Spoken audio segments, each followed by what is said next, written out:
Well, good morning, and welcome to thefoodwarrior.com.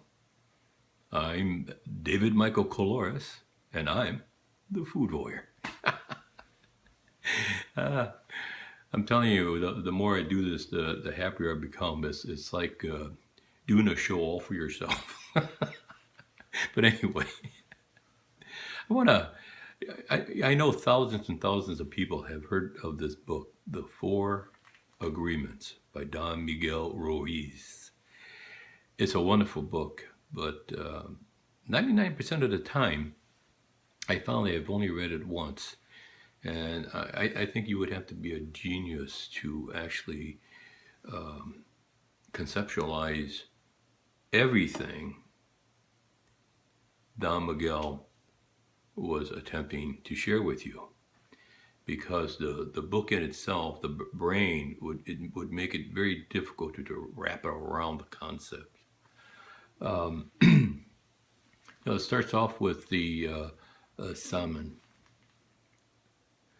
and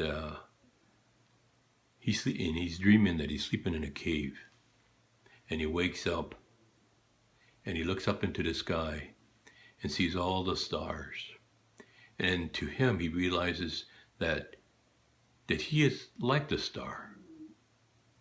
But then he thought about it for a moment, and he said, "No, the stars are like me, but the space is light. So there is no darkness. There is no nothing. It's actually light. The stars is a reflection of the light." So he goes on and on about how we were taught as far as symbolizing the words. And because I remember as a child, I would wondered, why do they call it a chair or a doorknob, or why is that a table? Why is that a window? Who came up with this? It just never made sense to me. Who decided that this was it?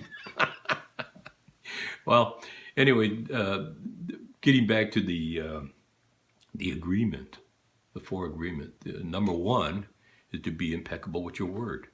So in other words, you don't gossip about anyone, and you don't gossip against yourself. That's the sin. Impeccable means to not sin, but more importantly, not to sin against yourself. The chatter within that tells you that you're not good enough, that you are incapable of doing this particular thing. You're too short. You're too tall. You're not pretty enough. You're not handsome enough. Whatever. If you start doing be impeccable with your word, you'd be surprised how many of the chatter within the head and within the mind will go away. Number two, do not take anything personally. That's right. If somebody called you an idiot, just pretend that you didn't even hear it. Because you have to remember that the individual who's saying this to you is simply reflecting his own image of himself. It has nothing to do with you, but everything to do with himself or herself. It's a little bit more difficult when it's your loved ones who are saying some of these things, but it can be done. It just takes practice in realizing that it's not you, it's them.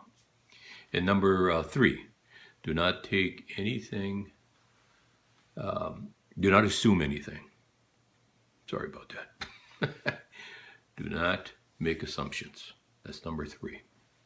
How often do you come home and you find that your wife or your children or they're not acting right, and they're feeling, and they have this mean look towards you, like you've done something, and so you leave. But it takes courage to come back and ask, what's wrong? Did I do anything? And 9 times out of 10, well, yeah, actually the odds are even more, you had nothing to do with it. It was just something that you happened to walk in, and he or she was giving this mean look, and it was something entirely different. So never make assumptions. And number 4, and lastly, is to always do your best. Now, it's not what people had, you've been brought up, but so you always do your best no matter what. No, it means that depending upon your frame of mind, do the best you possibly can at that moment. The following day, you might be 100% up to par and you're going to do better. You're going to do your best. Okay?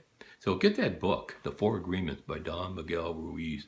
I think you'll love it, but read it several times. I have an audio, so I've listened to every book of theirs because his two sons also writes at least 12 times. So anyway, with that, you have a great day. God bless you. And remember, honor your mind, body, and soul, and we'll see you tomorrow.